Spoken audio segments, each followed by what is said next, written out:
Hello student, आज स्वागत है अपना क्लासेस 365 में। और आज हम सीखेंगे अभाज्य गुणनखंड अर्थात अभाज्य संख्याओं के बारे में।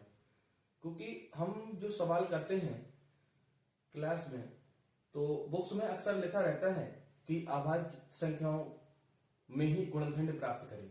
इनकी जो गुणनखंड है वो अभाज्य संख्याओं के रूप में प्राप्त करें अर्थात प्राइम फैक्टर करवाए हैं।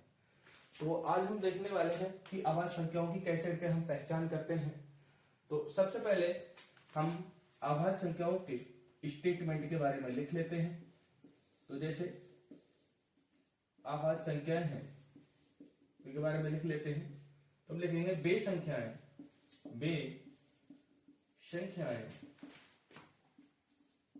जिनके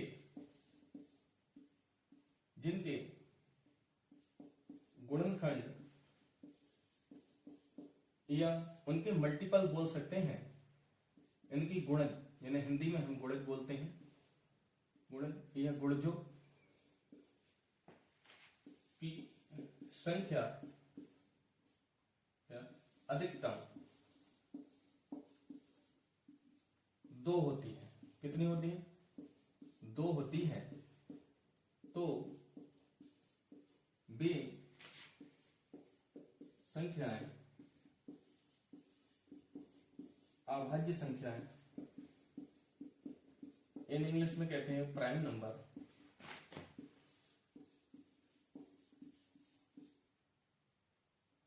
कहते हैं। आइए हम इनका एग्जाम्पल लिखते हैं। जैसे अगर मैं बात करूं गिनती की, तो 1 2 3 4 5 6 7 8 9 10 11 12 ऐसे ही बहुत सारे नंबर आते रहेंगे। तो हम जब गुणनखंड करना स्टार्ट करते हैं तो हम कभी 1 से स्टार्ट नहीं करते। हम ऐसा नहीं करते। क्यों नहीं करते? क्योंकि अगर हम 1 से डिवाइड करेंगे तो जितनी भी संख्याएं जिनका हम दैनिक जीवन में प्रयोग करते हैं, तो वो सारी की सारी संख्याएं 1 से डिवाइड हो जाएंगी और सवाल हमारा वहीं पर खत्म हो जाएगा। और जब सवाल खत्म हो जाएगा तो सवाल क्या होगा? वहीं पर गलत होगा। तो हम 1 से डिवाइड नहीं करते। तो हम ये 1 अभी थोड़ी देर के लिए यहां से हटा देते हैं। तो हम सबसे पहले अगर हम 2 की बात करें, तो हम जब 2 को देखते हैं, तो हमने जब 2 को देखा तो 2 एक ऐसा नंबर है जो केवल 1 से, यानी कि 1 से और 2 से ही डिवाइड हो रहा है। तो हमने देखा इसके जो मल्टीपल के संख्याएं हैं, यानी कि गुणनखंड है, वो केवल 2 ही है। कितने हैं? 2 है। ऐसा ही हमने स्टेटमेंट में लिखा है कि जिनके अधिकतम गुणनखंड या गुणज, जिनके गुणजों की संख्या अधिकतम कितनी होनी चाहिए? 2 होनी चाहिए। तो वे संख्याएं क्या कहलाएंगी? अभाज्य संख्याएं कहलाएंगी, या उसे हम इंग्लिश में प्राइम नंबर बोलते हैं। तो जब इसकी गुणनखंड संख्या अधिकतम 2 है, तो ये नंबर किस में आ जाएगा? अभाज्य संख्या में आ जाएगा। ऐसे ही हम अगले नंबर की बात करें 3 की, तो 3 भी एक ऐसा नंबर है जो 1 से और 3 से ही डिवाइड होगा। तो इसके भी अगर हम गुणनखंडों की बात करें, तो इसके भी जो गुणनखंड अधिकतम कितने हैं? 2 है। तो ऐसे ये नंबर भी किस में आ जाएगा? 3 में आ जाएगा। ऐसे ही अगर हम बात करें अगले नंबर की, तो अगला नंबर हम देखते हैं, तो हम 4 देखते हैं। तो ये देखा हमने 1 से डिवाइड होता है, ये 2 से भी डिवाइड होता है और 4 से भी डिवाइड होता है। तो हमने देखा कि इसके जो गुणनखंडों की संख्या है वो 2 से अधिक है। और जब 2 से अधिक होगी तो हम उसे अभाज्य संख्याओं में नहीं लिखेंगे। और जब अभाज्य संख्याओं में नहीं लिखेंगे तो किस में लिखेंगे? फिर इसके नीचे मैं एक हेडिंग डाल देता हूं, उसका स्टेटमेंट होगा भाज्य संख्याओं के बारे में। भाज्य संख्याएं होती हैं, इन्हें इंग्लिश में नॉन प्राइम नंबर कहते हैं।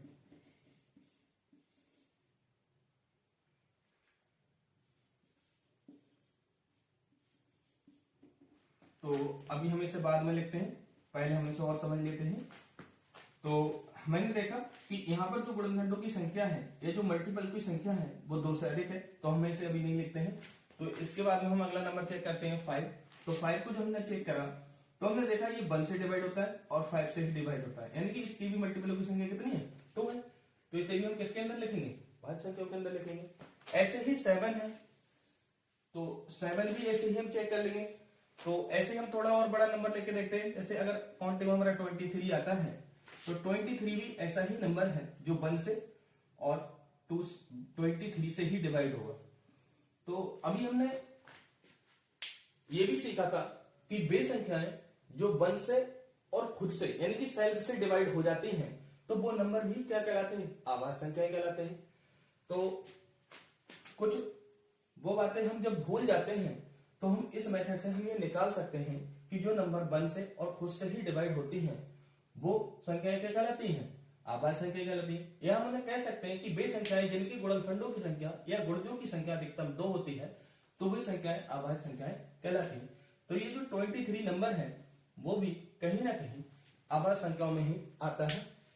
इसके बाद में और भी बहुत सारी संख्याएं हैं तो ऐसे ही चेक कर लेंगे, जैसे 47 है, 37 है, और इनकी जो संख्या 1 से लेके 100 तक के बीच में, ये 1 से लेके 100 तक के बीच में लगभग 25 होती हैं, यानी कि 25 प्राइम नंबर होते हैं।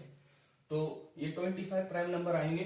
तो जिसको ये समझ में आ गया है तो ये घर पे ट्राई कर सकते हैं। अब एग्जाम्पल लेके बहुत सारी संख्याएं होती हैं तो उन्हें ट्राई कर सकते हैं, निकाल सकते हैं कि आभाज्य संख्याएं कौन सी होती हैं। और यही वो संख्याएं होती हैं जिनसे हम गुणनखंड करते हैं, जिनसे हम क्या करते हैं, गुणनखंड करते हैं।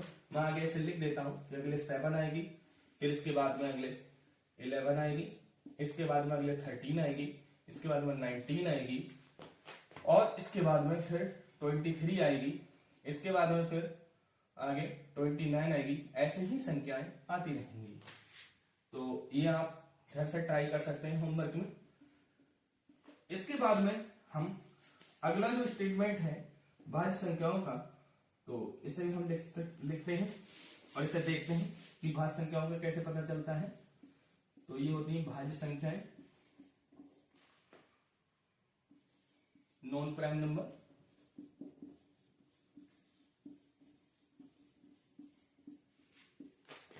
चलिए इसमें लिखते हैं वे संख्याएं जिनके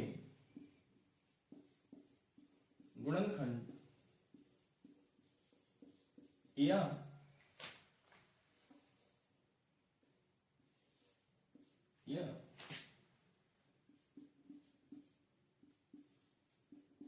गुणजों की संख्या 2 से अधिक होती है, 2 से अधिक होती है,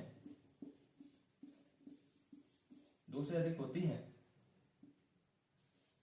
भाज्य संख्याएं कहलाती हैं। भाज्य संख्याएं कहलाती हैं। जैसे अभी मैंने 4 का आपको करके दिखाया था, तो अगर हम 4 की बात करें तो देखिए एक बार फिर देखें, 4 ये 1 से डिवाइड होता है, 2 से भी डिवाइड हो जाता है, और ये 4 से भी डिवाइड हो जाता है। तो हमने ये देखा कि इसके जो गुणनखंडों की संख्या है वो 2 से अधिक है, और हमारा यही स्टेटमेंट में लिखा हुआ है, या डेफिनेशन कह सकते हैं, डेफिनेशन में लिखा हुआ है कि ये जो संख्याएं हैं वो किस में होगी, भाज्य में होगी। किस में होगी, भाज्य में होगी। तो 4 आ जाएगी। ऐसे ही हमारे और भी नंबर है, जैसे अगर मैंने यहाँ 6 की बात करूं तो थोड़ा 6 की ओर देखेंगे तो ये 1 से डिवाइड होता है, 2 से भी डिवाइड होता है, और 3 से भी डिवाइड होता है। तो इसकी भी जो गुणनखंडों की संख्या है 2 से अधिक है, तो इसलिए किस में आ जाएगा, भाज्य संख्याओं में आ जाएगा। ऐसे ही हम आगे और बात करें, 6 के बाद अगर हम 8 की बात करें तो 8 भी ऐसा नंबर है, ये 1 से, 2 से, और इसके बाद 4 से, और 8 से डिवाइड हो जाता है, तो ये भी किस में आ जाएगा, भाज्य में आ जाएगा।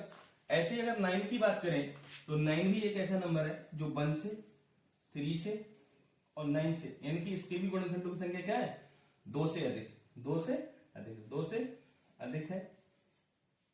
तो ये भी नंबर किस में आ जाएगा, भाज्य में आ जाएगा।